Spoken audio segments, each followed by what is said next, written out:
ನೋಡಿ, ವೆನಿಜುವೆಲಾ ಆಯಿತು, Donald Trump ಅಧ್ಯಕ್ಷರನ್ನೇ kidnap ಮಾಡಿಸ್ಬಿಟ್ರು.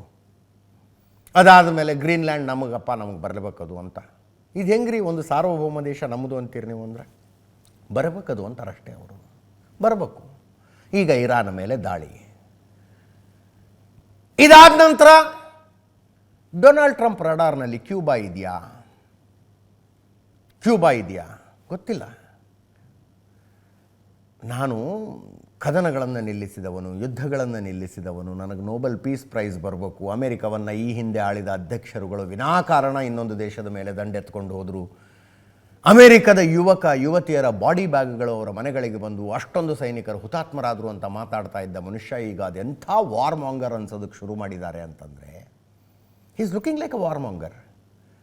ಇವತ್ತದೇನೋ football ಟೀಮ್ನವ್ರ ಜೊತೆಗೆ ಮಾತುಕತೆ ಆಡುವಾಗ ಕ್ಯೂಬಾದ ವಿಷಯ ಬಂತಂತೆ.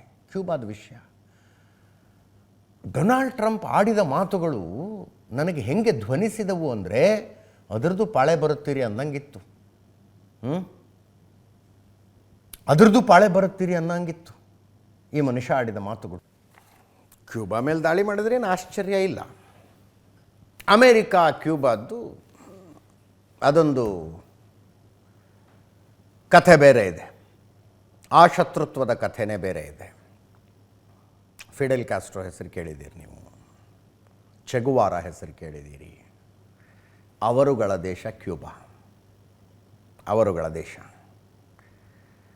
ಇನ್ಯಾವತ್ತಾರು ಡೀಟೇಲಾಗಿ ಮಾತಾಡೋಣ ಯಾಕೆ ಕ್ಯೂಬಾಗೂ ಅಮೇರಿಕಾಕ್ಕೂ ಅಷ್ಟೊಂದು ಶತ್ರುತ್ವ ಅಂತ. ಅದು ಅಷ್ಟೇ, ಯಾವ ಕಾರಣಕ್ಕೂ ಅಮೇರಿಕಕ್ಕೆ ನಾವು ಶರಣಾಗೋದಿಲ್ಲ, ತಲೆಬಾಗೋದಿಲ್ಲ ಅಂತ ನಿಂತಿರುವಂಥ ದೇಶ. ಅಮೇರಿಕಾ ಒಂದು ಯುದ್ಧದಾಹಿ ದೇಶ, ಒಂದು ಬಕಾಸುರ ಹಸಿವಿನ ಕ್ಯಾಪಿಟಲಿಸ್ಟ್ ದೇಶ.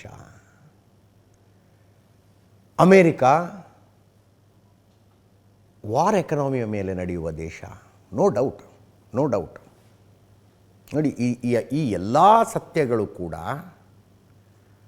ಇರಾನಿನ ಸರ್ವಾಧಿಕಾರಿ, ಇರಾನಿನ ಸರ್ವೋಚ್ಚ ನಾಯಕ ಖಮೇನಿ ತನ್ನದೇ ದೇಶದ ಜನರ ಮೇಲೆ ಕ್ರೂರತ್ವವನ್ನು ಮೆರೆದ ವ್ಯಕ್ತಿ ಅನ್ನುವ ಸತ್ಯವನ್ನು ಮರೆಮಾಚಬಾರದು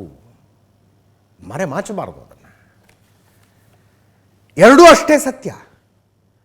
ಇವರೇನು ಪುಣ್ಯಾತ್ಮರಲ್ಲ ಇವರು, ಅಮೇರಿಕದವರು.